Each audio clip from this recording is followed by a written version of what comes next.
Alright, चलिए आगे बढ़ते हैं। मार्केट महारथी सेगमेंट की शुरुआत करते हैं। हमारे साथ हरीश बिहानी आज जुड़ रहे हैं, senior fund manager Kotak Mahindra AMC. Harish, good morning, बहुत बहुत शुक्रिया आप हमें समय देने के लिए। आज बाजार काफ़ी दिनों के एक 3-4 दिन से एक नैरो सी रेंज में था और उसके बाद आज थोड़ा नोज डाइव करता हुआ नजर आ रहा है। लेकिन मैं आपसे जानना चाहूँगा कि ओवरऑल बाजार के वैल्यूएशन पे आपका क्या व्यू बन रहा है? ठीक है, हम 21,500 पे आ गए हैं, निफ्टी पे for that matter almost 48,000 bank Nifty पे, लेकिन वैल्यूएशन सपोर्ट आपको बाजार में नजर आ रहा है इस लेवल पे? क्योंकि कई बार ट्रेडर्स इन्वेस्टर्स ये गलती कर बैठते हैं कि रिसेंसी बायस हो जाती है, हाल ही की को देख के उन्हें लगता है शायद बाजार बहुत भाग गया, बट क्या अर्निंग्स कैचअप भी उसी हिसाब से हो रहा है? Thank you. वैल्यूएशन को दो पार्ट में डिवाइड करते हैं, एक वैल्यूएशन नियर टर्म और एक slightly longer term. Near term में मार्केट की जो बढ़ोतरी हो रही है वो सेंटिमेंट, लिक्विडिटी, अर्निंग चेंज, जो अर्निंग ड्राइवर्स है उनके कारण जो भी चेंजेस आ रहे हैं, पॉजिटिव चेंजेस आ रहे हैं, इनके कारण हमको एक बढ़ोतरी दिख रही है। लॉन्गर टर्म इंडिया में आप देखें तो structural drivers of growth is well in place, और अपने return on capital across many many sectors जो है वो इम्प्रूव हो रहे हैं। सो लॉन्गर टर्म ओवरऑल कोई दिक्कत नहीं है। नियर टर्म थोड़ा सेंटिमेंट हाई है, अभी थोड़ा liquidity is on the higher side, तो स्लाइटली कॉशियस रहें इज ऐसा हम सोच रहे हैं अभी। हरीश, ये बताएं कि एक एक एस्टिमेट ये बन के आ रहा है कि जो डोमेस्टिक म्यूचुअल फंड्स हैं, पीएफ का पैसा है, करीब 1.25 करोड़ कैश पे बैठे हैं। और ऑफ कोर्स हमने देखा एसआईपी का नंबर तो एक फ्रेश रिकॉर्ड हाई पे हर महीने जा ही रहा है, तो ये काफ़ी हद तक कुशन कर रहा है अगर कोई एफआई की सेलिंग आती है तो। इनफैक्ट ऐसा एफआईएस तो पिछले कुछ हफ्तों में इनफैक्ट बायर्स ही हो गए। मैं जानना चाहूंगा कि क्या कैश लेवल्स हैं इस समय इंडस्ट्री के, कोटक एएमसी के कैश लेवल्स कैसे हैं? I think on average cash levels अगर आप देखें फॉर द इंडस्ट्री, वो ऑन एवरेज अराउंड 5 to 6% हैं, एंड कैश बफर्स हैं अभी हमारे पास टू बाय कंपनी जो हमको लग रही है कि जो लॉन्ग टर्म बढ़ोतरी होगी।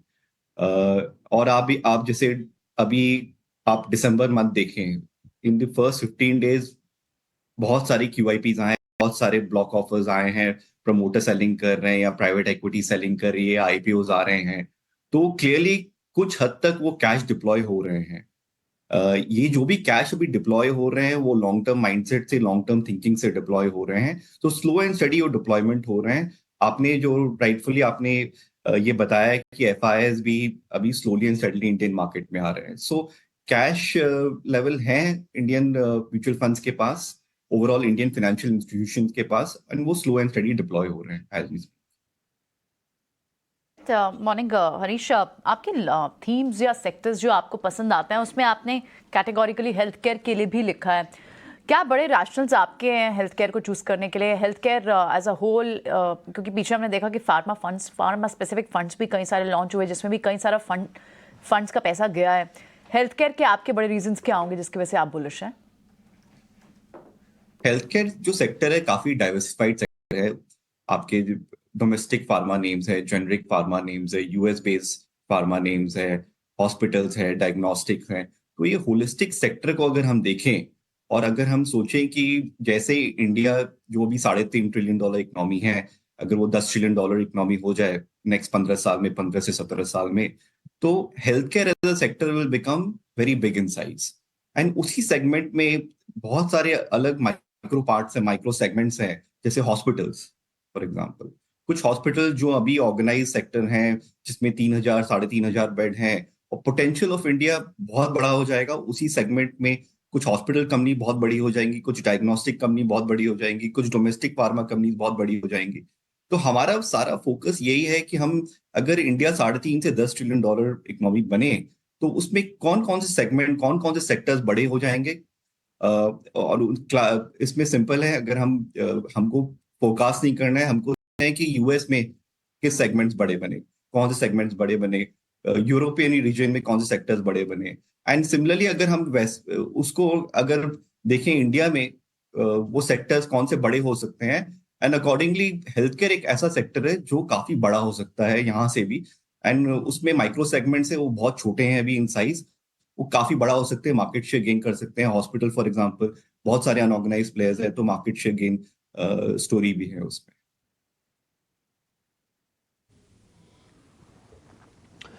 हरीश, अभी बीच में 2-4 दिन से ना आईटी स्टॉक्स थोड़े एक्टिव हुए थे और वजह सब लोग ये बता रहे हैं कि उनका धीरे धीरे करके मैक्रो एनवायरनमेंट चेंज होने की प्रयास है। ये फेड से शुरू हुआ जब उसने फैसला लिया कि दरों को बढ़ाएगा नहीं बल्कि उल्टा वो तो घटाएगा अब। तो ये समझ रहे हैं कि यूएस मार्केट्स के अंदर थोड़ा चीज़ें ठीक हो जाएंगी, ग्रोथ आएगा तो आईटी बेनिफिशियरी होगा। ये बात कितनी ठीक है, कितना फ़र्क पड़ेगा? जैसे हम स्टार्टिंग ऑफ कॉन्वर्सेशन में हमने डिस्कस किया कि मार्केट जो नियर टर्म में डिटरमाइन करता है सेंटिमेंट से, लिक्विडिटी से, ओनरशिप से। सो आईटी सेक्टर में अगर आप लास्ट साल 1.5 साल पहले देखें तो काफी अंडर ओनरशिप हो गया था, सेंटिमेंट काफी वीक थी, और वो क्लासिक साइन है of any sector turning around. अभी स्लो एंड स्टडी जैसे जैसे सेंटिमेंट इंप्रूव हो रहा है, longer term sentiment, near term sentiment अभी भी आईटी सेक्टर में डाउन है। ये नियर टर्म जो नंबर्स आएंगे थर्ड क्वार्टर में, हम एक्सपेक्ट नहीं कर रहे हैं कि काफी इंप्रूवमेंट आएगा वहां पे। But as market looks beyond the near term, market देख रहे हैं कि मीडियम टर्म में ये जो कंपनीज है वो कैसा कर सकते हैं। So slowly and steadily under ownership का भी इम्पैक्ट है, ओनरशिप इंप्रूव हो रहा है एज वी स्पीक, सेंटिमेंट थोड़ा इंप्रूव हो रहा है as we speak globally and locally. And accordingly आप जो पी जो काफी गिर गए थे ईयर एंड हाफ बैक, वो and slowly and steadily they are going back to a normalised number. PSU banks के ऊपर आज एक बड़ी रिपोर्ट आई मोतीलाल की। वो ये कह रहे हैं कि जो आरओएज एक्सपेंशन की स्टोरी थी वो एस्पिरेशनल थी पहले पीएसयू बैंक्स की, अब वो एस्पिरेशन तो नहीं, अब तो वो सस्टेनेबल नज़र आ रही है। वो ये भी कह रहे हैं कि बहुत बदलाव हुए हैं PSU bank as a pack में, जो वारंट करते हैं बेटर वैल्यूएशन, मतलब सस्टेनेबल इंप्रूवमेंट वगैरह काफ़ी हुआ। और उन्होंने काफ़ी लंबी लिस्ट शेयर की, बट मैं टॉप नामों की बात करूंगा, एसबीआई, कैन बैंक, बीओबी। मैं आपसे एज अ फंड हाउस बात करना चाहूँगा कि आपका पीएसयू बैंक की तरफ रुख क्या है? क्या आपने प्योर टॉप 3 2-4 नामों पे ही ज़्यादा एक्सपोजर लिया है, या अब आप ओपन है पीएसयू बैंक्स में down the market cap curve भी आना, क्योंकि उनके नंबर्स में वाकई कोई बड़ी सॉलिड मजबूती आती नज़र आ रही है, या आप अवॉइड कर रहे हैं वो मिड वाली एरिया को? नहीं, हम बहुत क्लियर हैं अपने फोकस में दैट कोई भी कंपनी जिनका ग्रोथ अच्छा रहेगा over the next 2 to 3 year, जिनके रिटर्न ऑन कैपिटल या in case ROA ROE improve करेंगे और वैल्यूएशन बिनाइंग है, वो कंपनीज को हम देखेंगे। उसमें हम ये भी देखेंगे specially in the context of banking sector that उनके जो CET1 है, जो कैपिटल लेवल है, वो कैसे हैं। अभी कुछ बहुत सारे बैंक जो है in the recent past capital raise कर चुके हैं, उनके कैपिटल लेवल काफी कंफर्टेबल है। वो आप slow and study up cycle में जा रहे हैं, थोड़ा निम प्रेशर है बट बेरेबल प्रेशर है। ROA overall should be stable, थोड़ा स्टेबल रहेगा साल भर में। सो उस कॉन्टेक्स्ट में अगर कोई कंपनी है जिसमें ग्रोथ ढंग का है, निम स्टेबल है, आरओए इंप्रूवमेंट दिखेगा ओवरऑल, वो कंपनीज को हम क्लोजली मॉनिटर कर रहे हैं। कुछ हमारे पोर्टफोलियो में एग्जिस्टिंग है, कुछ हम फ्रेश एक्सपोजर लेने की सोच रहे हैं। That said, longer term it has to be more calibrated, थोड़ा कैलिब्रेट करना पड़ेगा अपने को ये एक्सपोजर।